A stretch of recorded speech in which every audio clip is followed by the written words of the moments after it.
নির্বাচনে সবাই সবার সঙ্গে কথা বলেন, কিন্তু আমাদের পার্টির যে সিদ্ধান্ত সেই সীমারেখাটা স্পষ্ট। এখনো পর্যন্ত কোনো সিদ্ধান্ত হয়নি এবং আমার নিজের ধারণা জেইউপির সঙ্গে জোট করে অনেকে বলছেন যে মোহাম্মদ সেলিম তিনি সংখ্যালঘু যে ভোট ব্যাংক রয়েছে সেখানে হুমায়ুন কবির বা এই নওশাদ সিদ্দিকীর হাত ধরে ভোট ব্যাংকটাকে ফের একবার জীবিত করে তোলা। কারণ আমরা দেখেছি চিরকালই যে ভিন্ন রাজনৈতিক মতামত হলেও ব্যক্তি স্তরে তাদের মধ্যে বন্ধুত্ব থাকে।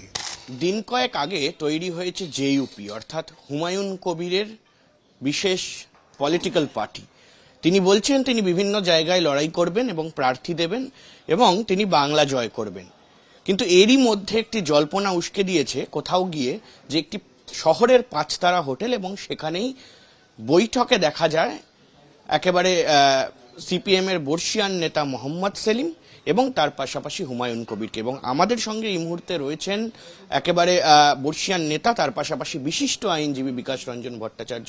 স্যার, এই মুহূর্তে দাঁড়িয়ে আমরা যে আলোচনা দেখলাম, মোহাম্মদ সেলিম তিনি বলছেন যে এই বিষয়ে জোট করার বিষয় নিয়ে কোনো কথা হয়নি, শুধুমাত্র আলাপচারিতা এবং মন বোঝার চেষ্টা করা হয়েছে।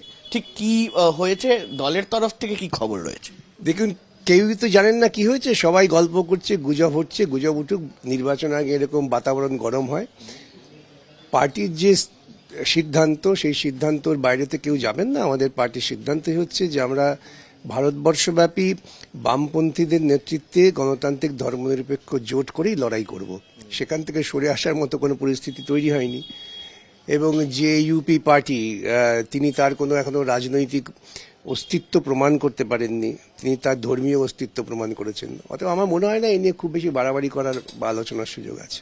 কোথাও গিয়ে মোহাম্মদ সেলিম তিনি তাকে যখন গতকাল রাতে জিজ্ঞাসা করা হয়, তিনি বলেন যে জোট এখনো হয়নি, তবে কোথাও গিয়ে কি তাহলে কথাবার্তা বলার চেষ্টা চলছে? দেখুন, নির্বাচনে সবাই সবার সঙ্গে কথা বলেন, কিন্তু যে সীমারেখাটা আমরা আমাদের পার্টির যে সিদ্ধান্ত সেই সীমারেখাটা স্পষ্ট, যে কখনোই কোনো রকম ধর্মীয় মৌলবাদী দলের সঙ্গে কোনো রকম আপোষ করা সম্ভব না।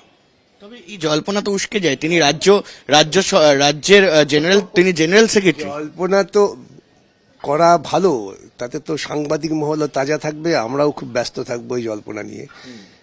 কিন্তু আদতে যে সিদ্ধান্তটা হবে সেই সিদ্ধান্তের ভিত্তিতেই কাজ হবে। আর জানবেন, আমাদের কমিউনিস্ট পার্টিতে সিদ্ধান্ত কখনো নির্বাচন ব্যক্তির উপর ব্যক্তি বিশেষের নিরিখে হয় না, এটা সামগ্রিক যৌথ সিদ্ধান্ত হবে। অতএব এখনো পর্যন্ত কোনো সিদ্ধান্ত হয়নি এবং আমার নিজের ধারণা জেইউপির সঙ্গে জোট করে নির্বাচন লড়ার মতো বাস্তব ভিত্তিও নেই। এই যে আলোচনা আলাপচারিতা তিনি করতে গিয়েছিলেন, সেটা কি একান্ত ব্যক্তিগত নাকি দল জানে? আছে, ধরুন ওরা মুর্শিদাবাদের লোক, একে অপরকে বহুদিন থেকে চেনেন, দুজনে যদি হোটেলে গিয়ে আড্ডা মারতে যান, খেতে যান, এতে আপত্তি আর কি আছে? আমি জানি না, আমাদের সমাজে দুটো মানুষ ভিন্ন রাজনৈতিক মতবাদের হলে তারা একসঙ্গে বসে কোনো সামাজিক অনুষ্ঠানে থাকতে পারবেন না, তারা হোটেলেও যেতে পারবেন না। এটা তো হয় না। বরং আমরা দেখেছি চিরকালই যে ভিন্ন রাজনৈতিক মতামত হলেও ব্যক্তি স্তরে তাদের মধ্যে বন্ধুত্ব থাকে। আপনাদের দলের থেকেই প্রশ্ন উঠতে শুরু করেছে যে যখন আপনারা বাবরি মসজিদ হচ্ছে সেই সময় যখন সিপিএম রুখে দাঁড়িয়েছিল বা বামপন্থী দলগুলো রুখে দাঁড়িয়েছিল, সেই সময় হুমায়ুন কবিরের সঙ্গে জোট করা কতটা যুক্ত? জোটের কথা আসছে কেন? জোট ভাবছেন কেন আপনারা? পার্টি জোট করলে পরে পার্টির সামগ্রিক সিদ্ধান্ত যখন আসবে তখন আলোচনা হবে যে সিদ্ধান্ত ঠিক কি ভুল। এখনো পর্যন্ত পার্টির যা সিদ্ধান্ত আছে সেই সিদ্ধান্ত থেকে সরে আসার কোনো জায়গা নেই। হুমায়ুন কবির বা সেলিম বা ধরুন অন্য কারোর সঙ্গে কারো যদি বৈঠক হয়, চা খাওয়া হয়, কফি খাওয়া হয়, যাই খাওয়া হোক না কেন, তার সঙ্গে রাজনৈতিক জোটের প্রশ্নটা ভাবাটা একটু সুদূর প্রসারী কল্পনা। তো সেই জায়গায় দাঁড়িয়ে আইএসএফ নেতা এবং বিধায়ক নওশাদ সিদ্দিকী তিনি একাধিকবার আপনাদের সঙ্গে বৈঠক করেছে এবং এখনো পর্যন্ত যদিও বা কোনো কিছু প্রস্থান হয়নি বা ঠিক হয়নি, তো সে জায়গায় দাঁড়িয়ে তিনি আজ বলেছেন যে যদি বিজেপি এবং তৃণমূলকে সরানোর জন্য জোট করতে হয় বা হুমায়ুন কবিরও যদি সেখানে আসে তাহলে তিনি মেনে নেবেন। কি বলবেন? তাঁর বক্তব্য আমি কি করে ব্যাখ্যা করব? তিনি কি বলেছেন, একজন রাজনৈতিক ব্যক্তিত্ব, তার দৃষ্টিকোণ থেকে সে ব্যাখ্যা তিনিই দেবেন। তার বক্তব্য ব্যাখ্যাটার অধিকার আবার আছে নাকি?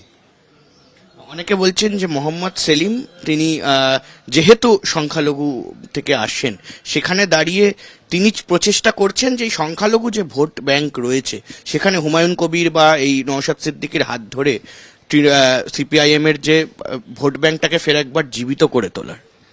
অনেকে বলছেন, যারা বলছেন তারা ব্যাখ্যা দেবেন, আমরা বলছি না, পার্টি বলছে না। সুতরাং অনেকেই কি বলছেন, তাদের আলোচনার উপর দাঁড়িয়ে কোনো সিদ্ধান্ত নেওয়াটা কি খানিকটা অবিবেচকের কাজ হবে না?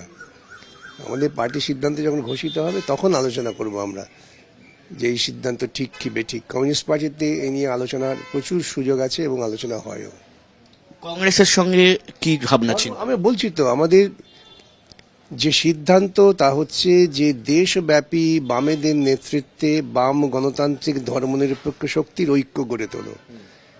এই বাম গণতান্ত্রিক ধর্মনিরপেক্ষ শক্তির ঐক্য গড়ার জন্য আমাদের আপ্রাণ চেষ্টা করতে হবে। সুতরাং এই সিদ্ধান্ত পরিষ্কার রাজনৈতিক লাইন, তাকে গণতান্ত্রিক হতে হবে, ধর্মনিরপেক্ষ হতে হবে। যদি না হন তাদের সঙ্গে জোটের কোনো অবকাশ নেই। ব্যক্তিগতভাবে কি মনে হয়? আমি পাত্তাই দিই না, এগুলো বিষয় নেই, এত স্পেকুলেট করার কিছু নেই।